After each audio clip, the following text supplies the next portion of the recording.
Well, hey y'all, happy Monday. Well, welcome back. I hope that you're having a great day today. It dawned on me that I probably had never really talked to you much about the battle that I've had with birds. Maybe back when I had my first big foray with them, but I don't know if since then I've ever really dove deep into the whole thing with me and the birds. So, today's video, that's what we're going to chat about, because right now at this time where we're planting, this is an important time to be aware of how you can protect yourself against the birds. So our big topic today is how to protect yourself from the birds. The second thing is I'm going to give you a big update on my tomato monologues, because it's been 1 month since we dropped those seeds in the dirt. So I really want to go deep on that. And then we're going to get an update on the weather and the Great American Seed Up and what's going on with that. So let's check things out. Back in 2018, when I first started doing videos in my garden, one of the original videos that I filmed was planting out my fall garden in 2018, and it was like the first time I'd really tried to plant everything from seed, and I was just so excited and so thrilled. And probably it's like on a Sunday, or I don't know, maybe it was a Monday, maybe I got to show an update, and I was like, okay, here's all my little baby seedlings, and they've come up. And the very next day I went outside, or maybe even later that day, and almost all my seedlings were gone because the birds had come along and just eat them all up, and I was devastated. And so if you saw the video, like either after that first update or after I planted, like I was like tearful. I was like really emotional because it had broken my heart so bad that those thoughtless little birds just munched away my seedlings, y'all. I was so upset. So I went to work on finding some different things that could work for me, and I'm going to show those to you today. So let's go check those out, and then I'll catch back up and we'll chat a little bit more about them. When your seedling is this little, this is exactly the stage in which a bird wants to munch on it. And the way it does is by coming in with its little beak and pecking down until it gets that seed out. So if you see in your garden that all your seedlings are gone and you see a lot of peck holes, then that's what happens. The birds took them.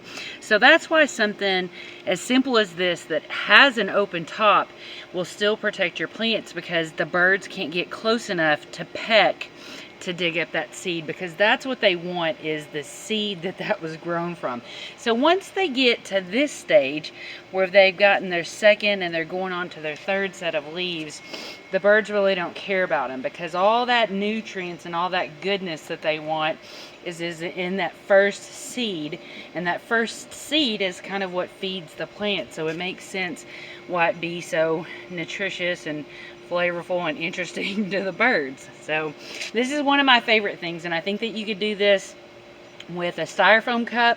You could do this with a cup from 7-Eleven, from Circle K. I don't think it necessarily has to be clear. I just think that it's something that will protect the base of that plant for just a couple days, until it can get those extra leaves and become not as appealing to the birds. So now I'm going to show you a couple other things we do.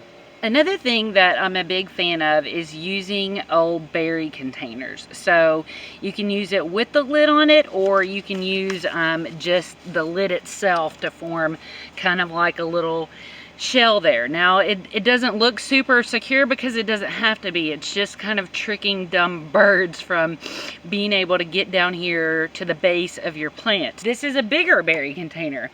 This is actually protecting some Brussels sprouts that I'm working on here. They're so tiny down here, you can see, but perfect for the birds to snack on. So I'm just covering that up with a bigger berry container because I've got more coming in there. So those are reusable things that I like to do. For a bigger area, one of my favorite things to protect my plants from the birds, whether it's for new seedlings, like these seedlings come in here, or berries or tomatoes, is tulle. And you can also use tulle to protect your brassicas. This is just like what you make, you know, skirts out of, or the underling of skirts, or, you know, you might think of like as a wedding veil kind of material. But that's one of my favorite things to protect from the birds. So the birds will hop around here, but they can't peck through the tulle, so it keeps everything safe. So I love doing this, and you can reuse tulle over and over and over again. So that's something I love about it too. Now, something that you can buy in the store, obviously, is bird netting. And I've got a big roll of it. So if you want some bird netting, you're welcome to it. But I don't like it because it's really coarse. It's really hard to deal with. And in my gardening groups, a lot of people have talked about birds and different things getting trapped and dying in this. And I'm just not about that life.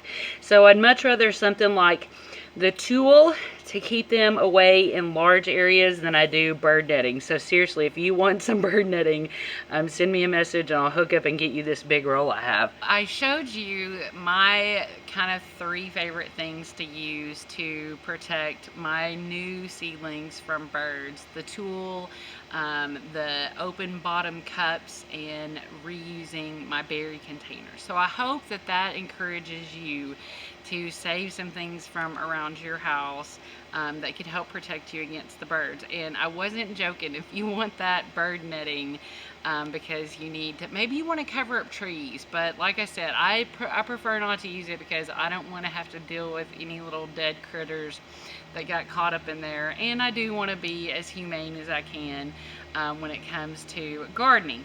Now, besides the things that I showed you, a couple of other tricks that some other people have employed, one with strawberries in particular. Now again, we use the tulle to protect our strawberries, to keep the birds from eating the strawberries.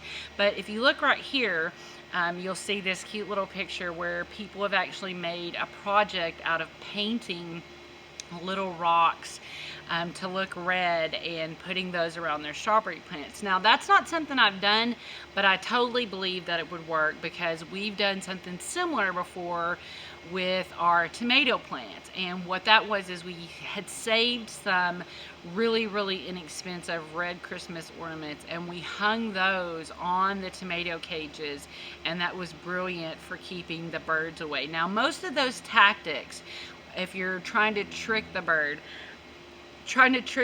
with something like red rocks or red ornaments, is you want to put it out before you start to get strawberries or before you start to get tomatoes, because the trick needs to start then, so that the birds either peck on the ornament or peck on the rock and get deterred and kind of train that that's not really what they think it is, so that when your tomatoes or your strawberries come along, they ignore those because they're just like, I know that's not that. I've pecked on that for weeks and it's not what I think it is.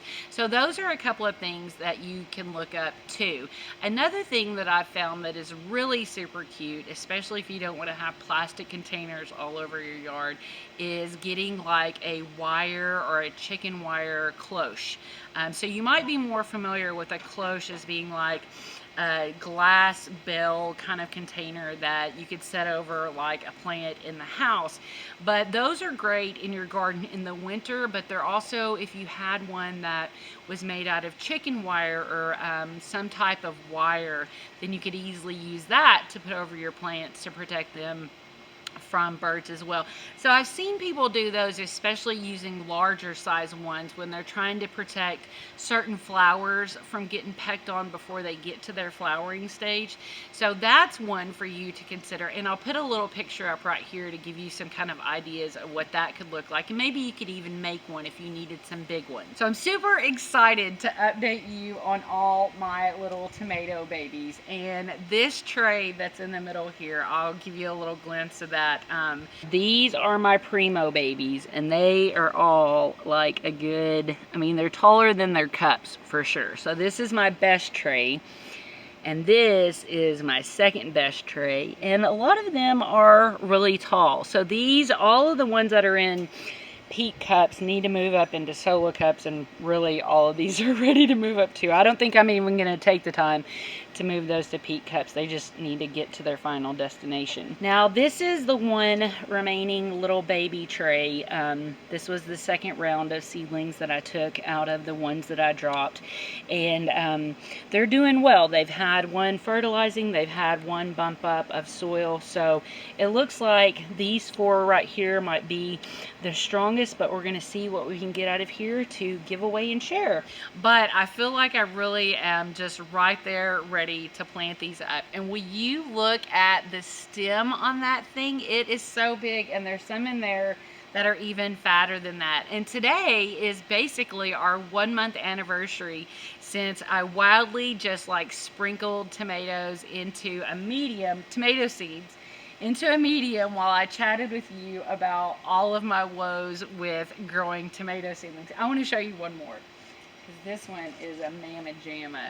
Look how nice and tall that is, and that beautiful stem is so pretty. So these are ready to go. I'm going to plant some marigold seeds in my tomato bags probably today, and get them watered in so that they'll start coming up. So by the end of the week, I'm hoping that I'll start dropping these tomato seedlings, transplants, if you will, these successful transplants that I've had, into their future home in the bag. So today, one of my biggest goals is to get an inventory. So once I have an inventory, I might go back and plant a couple of more rounds of seedlings, because if you remember, it's me against the tomato right now. So that's what my heart is set on. Now, even though you feel super hot right now and you're just getting all this bad information, like, it just drives me crazy how they sit and talk about how we're just having the worst summer ever, and the electric companies are talking about rolling blackouts, which there's no reason for Arizona to ever have rolling blackouts, okay? The reason why stuff goes down like that in California is totally different than how we roll here in Arizona.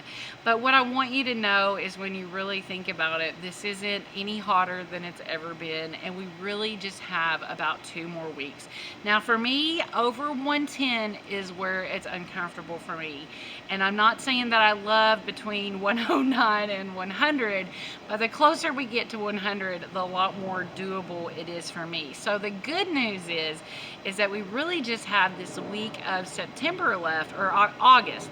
We just have this little week of August left where we have to get through these super high temperatures, and then as we get into those first weeks of September, we're going to be around 105, 104, and by this time next month, we'll be in the 90s, and the overnight temperatures are going to be like in the 60s, and life is just going to be paradise. So trust me when I say that you can plant right now. I mean, this bale that you kind of saw when I was showing you the tool has got all kinds of little itty bitty brassicas growing in it right now. I've got Brussels sprouts coming up behind me. So as long as they're in a shaded area where you can give them some attention, then it's time. It's time.